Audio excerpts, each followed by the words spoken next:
Colombia está rebotada desde hace más de 15 días porque no aguanta más. Hemos visto bloqueos, velatones, concentraciones, cacerolazos, barrios en llamas, muertos, desaparecidos y heridos. Y en medio de este caos donde el gobierno está perdido, la gente está confundida, los congresistas no hacen mucho y las redes nos están abrumando, quisimos parar un momento para ver qué nos dejan estos días y por qué está pasando todo lo que está pasando. Para eso conversamos con manifestantes, líderes juveniles, expertos y expertas, y esto fue lo que encontramos. Abramos esta caja de Pandora. La gota que rebasó el vaso. La gente salió a la calle por una reforma tributaria que el gobierno presentó a las patadas, que no explicó, que no negoció, que exprimía a la clase media y que dejaba quieticos a los más ricos. Si quieren saber de pe a pa qué hacía esta reforma, miren el video que hicimos. Unos días después de las protestas, Duque retiró la reforma. El ministro de Hacienda renunció, pero la gente siguió en las calles porque la tributaria no era el único problema. La gente está emputada porque en esta Colombia gloriosa y plagada de oportunidades, 1 de cada 3 jóvenes no puede trabajar ni estudiar. Hay más de 3 millones de personas desempleadas, más de 21 millones de colombianos, es decir, el 42% de la población que está en la pobreza. Estamos en el peor momento de la pandemia. De hecho, en las últimas semanas llegamos a ser el 4.º país del mundo con más número de muertos. ¡Cuarto!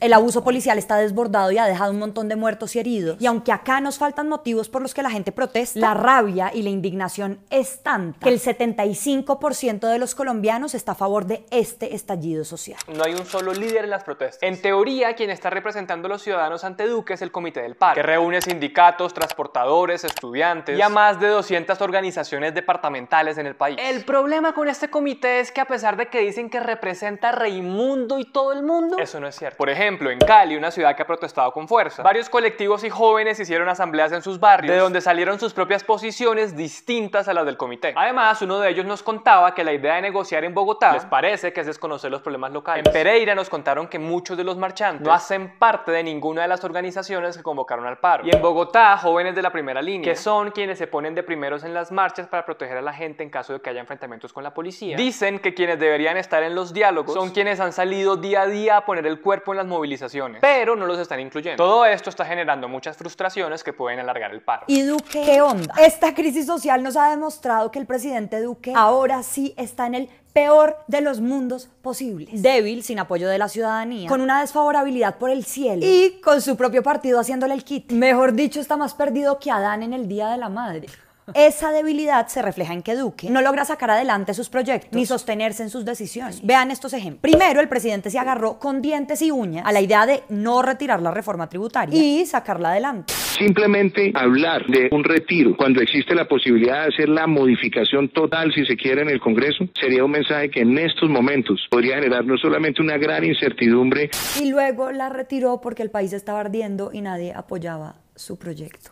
Le solicito al Congreso de la República el retiro del proyecto radicado por el Ministerio de Hacienda. Segundo, cuando se empezó a poner fea la situación de Cali y todo el mundo le decía que fuera a la ciudad, él dijo: Yo he tomado la decisión, por prudencia, de no hacer en este momento presencia que distraiga el trabajo de la fuerza pública. Pero luego se dio a la presión y fue 2 veces. Y es que al pobre ni siquiera su propio partido lo respalda. Eso se vio cuando le empezaron a poner palos en la rueda a su reforma. Le rogamos al gobierno que no presentara esos puntos. O cuando el senador uribista Gabriel Velasco renunció a la vocería del Centro Democrático en rechazo a que Duque se rehusara a ir a Cali. La conversación no va a servir para nada. Para calmar las manifestaciones, Duque está jugando a ser presidente y está dialogando con distintos sectores: alcaldes, gobernadores, directores de medios, empresarios, algunos congresistas, representantes estudiantiles, representantes regionales, el Comité del Paro, entre otras. Pero esa estrategia de diálogo, que suena bien, genera muchas dudas porque se parece a la conversación nacional que usó para calmar las manifestaciones de 2019 y que más bien brilló por su ausencia de resultados concretos. Vean, el gobierno dijo que de esos diálogos logró sacar adelante 3 leyes anticorrupción, pero en realidad esos proyectos no surgieron de la conversación nacional, sino de la consulta anticorrupción en el 2018. El gobierno también dijo que iba a sacar adelante el acuerdo ambiental de Escazú e hizo todo el show mandándolo con mensaje de urgencia al Congreso, pero hasta ahora eso sigue en pantana. El gobierno terminó la conversación diciendo que los encuentros habían sido un éxito, pero la contraparte insistía en que aún faltaban muchos temas para discutir, como la implementación de la paz. En fin, la nada. La mediocridad. No podemos ser adivinos, pero este nuevo diálogo se parece mucho al del pasado que fracasó. Y pues Duque seguirá siendo Duque. Todos los que marchan son guerrilleros. Gobierno, gobierno, gobierno, gobierno. Di lo tuyo. Y el gobierno dice, respetamos el derecho a la protesta, pero hay muchos infiltrados y vándalos. Pero igual respetamos el derecho a la protesta. Pero igual hay muchos infiltrados y vándalos con los grupos criminales y las disidencias. Pero igual respetamos el derecho a la protesta. Pero tenemos igual muchas dudas porque las protestas a veces están muy infiltradas. El sirirí preferido del gobierno es ese. Decir que la protesta está infiltrada por disidencias de las FARC y del ELN. En 2019... Por su parte, el ministro de Defensa, Guillermo Botero, denunció que las protestas de los estudiantes están infiltradas y defendió la acción de la fuerza pública para contenerlas. En 2020... El carácter organizado y sistemático de lo que hemos vivido recientemente es producto también de las infiltraciones. Infiltración del ELN, infiltración de las disidencias de las FARC. Y ahora... Algunos vándalos violentos con vínculos en organizaciones criminales han querido mimetizarse en la protesta. Eso es grave y tonto porque, uno, si la protesta estuviera infiltrada por grupos armados, nos estaríamos enfrentando a que la política de seguridad del gobierno es un fracaso y los grupos armados ilegales se podrían tomar las capitales. Fracaso. Dos, hay precedentes que nos hacen dudar de ese cuentazo del gobierno, porque en las marchas del año pasado, cuando se quemaron un montón de CAIs, dijeron que el ELN y las disidencias eran los responsables. Pero cuando unos investigadores le preguntaron a la fiscalía en qué se basaban para decir eso, las pruebas que tenían eran unos audios donde supuestos disidentes se reían de la destrucción de los CAI. Pues ahora resulta que reírse es la prueba reina de la conspiración contra el Estado. Qué susto. 3. Este discurso de que hay criminales detrás de la protesta es peligroso porque pueden valentonar a la fuerza pública a cometer abusos. Porque se le está diciendo que allá afuera, ojo pues, en las marchas, allá afuera, hay un enemigo que se debe combatir. ¡Ajúa! Abuso de la policía. Advertencia, las imágenes que verán a continuación tienen contenido sensible. En Madrid, Cundinamarca, un grupo de manifestantes intentó auxiliar a otro joven gravemente herido. En Pasto fue registrado por la cámara de un teléfono celular cuando 7 policías rodearon a un joven y al menos 4 de ellos le propinaron brutales golpes.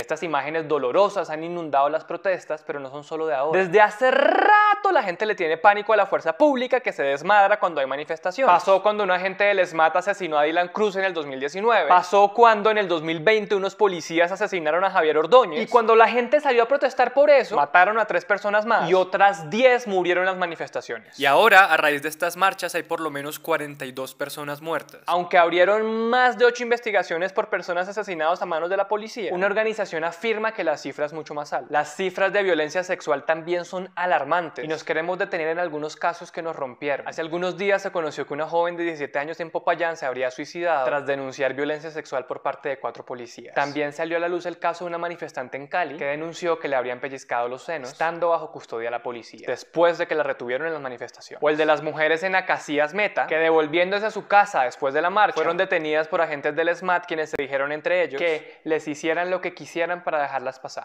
Hágale lo que quiera y déjenla pasar.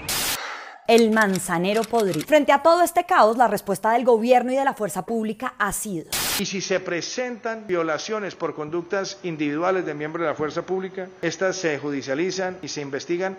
Algo similar dijo el comandante de la policía de Bogotá, que citamos. En esos casos hay responsabilidad de unos policías que tendrán que responder, pero no se puede generalizar una institución que ha acompañado las épocas violentas en nuestro país. Cierro comillas. Sí, sabemos que todos los policías no son malos, no estamos diciendo eso, pero en el fondo lo que dice este discurso es que estamos bien, súper, excelente, y que el problema son solo unas cuantas ovejitas descarriadas que les da por dispararle en la espalda a los jóvenes. Entonces niegan que haya problemas estructurales que dan rienda suelta a esta violencia. Pero, a ver, no se trata de unos cuantos casos aislados, porque lo que vemos es que las historias de abusos y excesos de autoridad se repiten por todo el país. Si seguimos sin reconocer que aquí hay un problema de fondo, pues estamos condenados a escuchar el mismo sonsonete de siempre. ¡Ay! Una manzana podrida. Mira, mira, aquí. Otra manzana podrida. ¡Oh! Allá, a lo lejos. Otra manzana podrida. Otra manzana podrida. ¡Qué cantidad de manzanas podridas!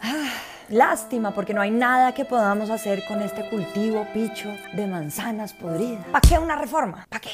¿Qué hacer ya con la policía? ¿Qué hacer con la policía? ¿Acabarla? No, mentira. Todo parece indicar que el paro no para y ante esta situación la policía no puede seguir desmadrando. Algunos expertos nos dijeron que si bien hay cambios de fondo que hacer, y ese capítulo sobre reforma estructural a la policía se los debemos y se los prometemos, hay otras cosas que podrían hacerse ya. Una primera solución es que el SMAT se ubique a algunas cuadras de las movilizaciones sin estar visible. Una investigación mostró que cuando ellos no están, se alivian las tensiones en las manifestaciones y se evitan confrontaciones. Una segunda solución es que el gobierno no saque a los militares a las calles para controlar las protestas, porque ellos no están capacitados para manejar estas situaciones, sino que su entrenamiento está más enfocado a combatir las amenazas de la seguridad nacional, y su sola presencia termina calentando más los ánimos de la manifestación. Por último, un asunto al que hay que ponerle muchísima atención es el uso de armas del SMAT, porque aunque en teoría no son letales, la verdad es que han matado manifestantes por usarse mal. Por ejemplo, el SMAT no debería disparar de forma recta ni horizontal a los manifestantes, sino que, según protocolos, debería hacer de forma parabólica y a determinados metros de distancia. Y hemos visto que eso no se hace. Tampoco deberían disparar directo al cuerpo ni a la cara a los manifestantes. Y solo en esta jornada de manifestaciones se han denunciado por lo menos 30 víctimas de lesiones oculares. El desprecio contra los indígenas. Algo que ha estado muy presente en todo el paro es el desprecio hacia los indígenas. Y eso se ha visto en estas declaraciones. Primero, el presidente dijo esto después del enfrentamiento entre la Minga y habitantes en el sur de Cali.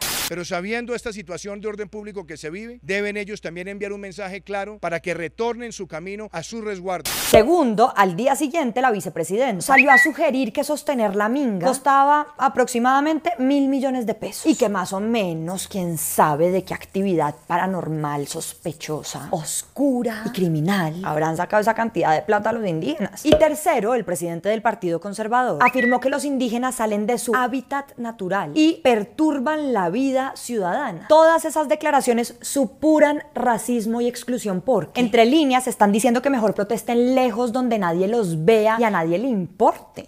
Los pone como ciudadanos de segunda categoría que no tienen derecho a ocupar el espacio público. Estigmatiza el movimiento indígena y, mejor dicho, refuerza ese clásico discurso desgastado de ustedes, los bárbaros, nosotros, los civilizados.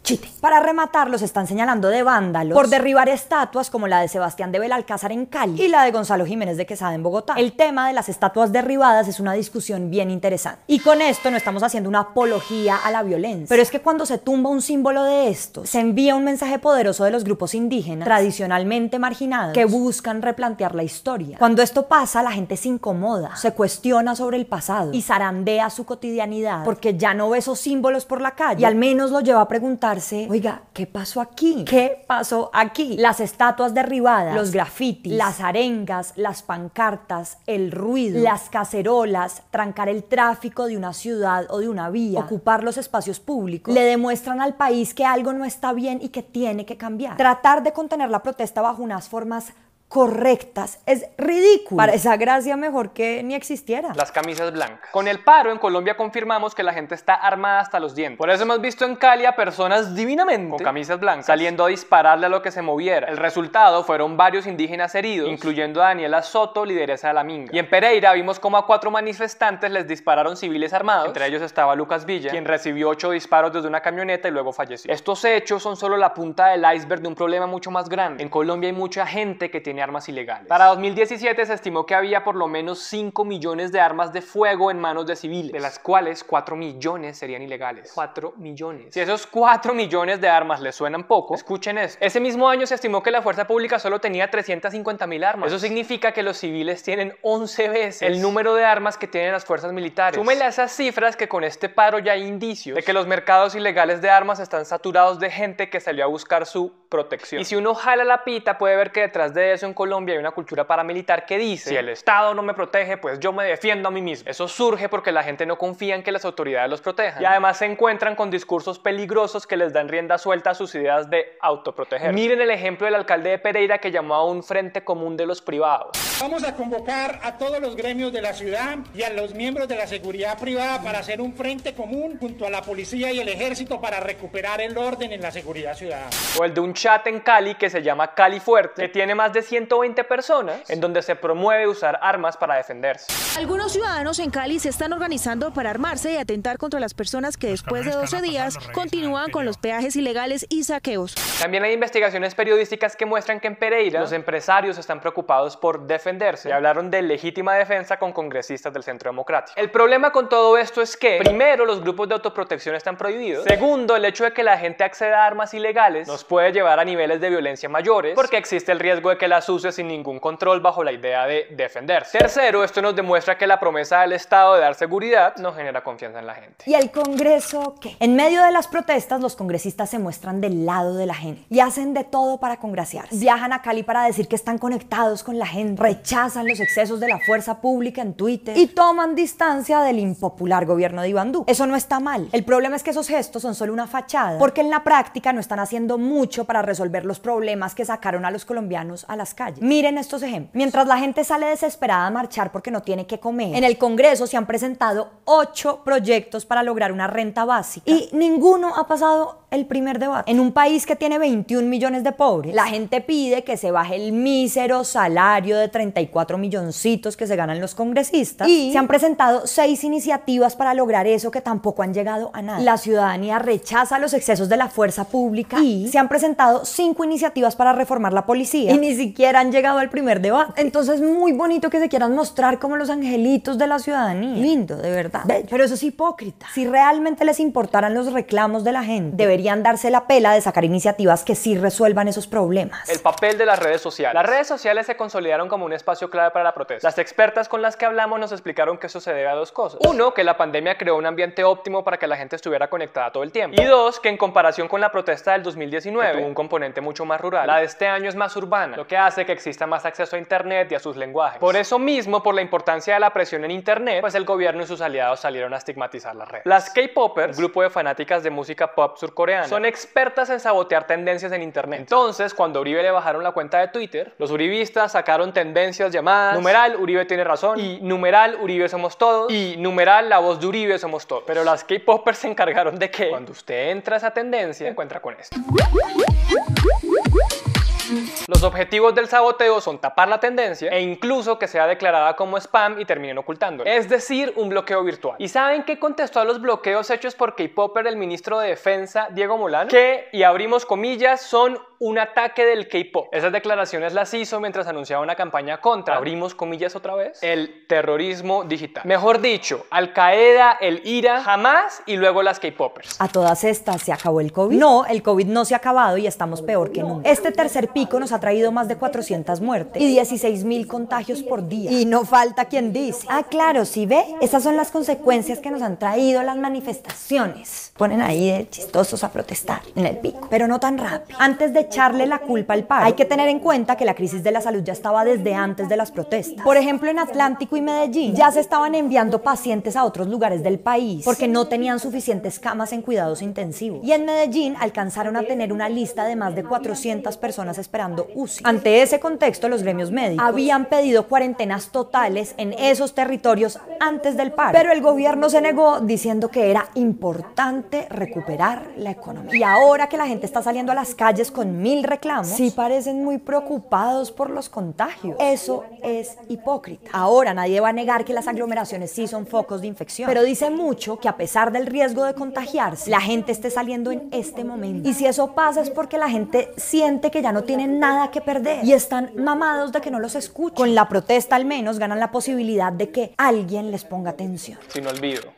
Respiremos profundo y despacio, porque este aluvión de situaciones y desastres pesan en todo, hieren las fibras más sensibles de la sociedad y rompen la idea de un futuro. En medio de todo esto, lo que no podemos olvidar son las historias y las víctimas que nos ha dejado la violencia en estos días. Esa misma violencia que nos dejó imágenes perturbadoras, como la de un CAI en llamas con policías adentro, que nos dejó las palabras de la madre de Santiago Murillo cuando le dijeron que a su hijo lo habían asesinado. Era mi único hijo, que me maten a mí también. O la imagen de Marcelo Agredo, de 17 años, en Cali cayendo por un disparo de un policía. O de Elvis Vivas, Rivas, a quien unos policías golpearon hasta matarlo. O la de María Jovita Osorio, de 73 años, que murió por 2 paros respiratorios luego de que un gas lacrimógeno cayera en el patio de su casa. O la de Lucas Villa, al que le dispararon 8 veces, de quien nos sigue doliendo escuchar algunas de sus últimas palabras.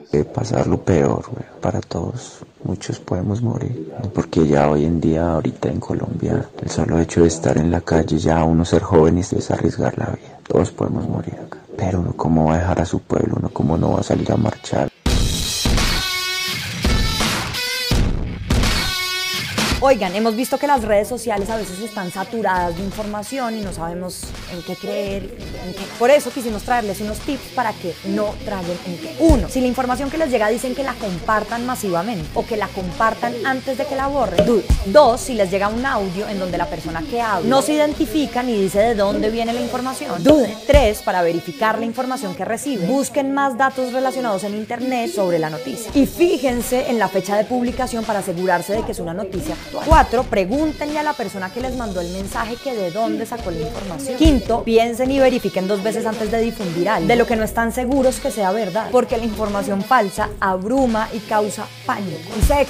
Y lo más importante, si les llega un video de una gentecita por ahí que se llama La Puya, confíen, compartan y suscríbanse a su canal. No está nada mal. Comenten si les gustó este video, cuéntenos cómo se sienten. Chao.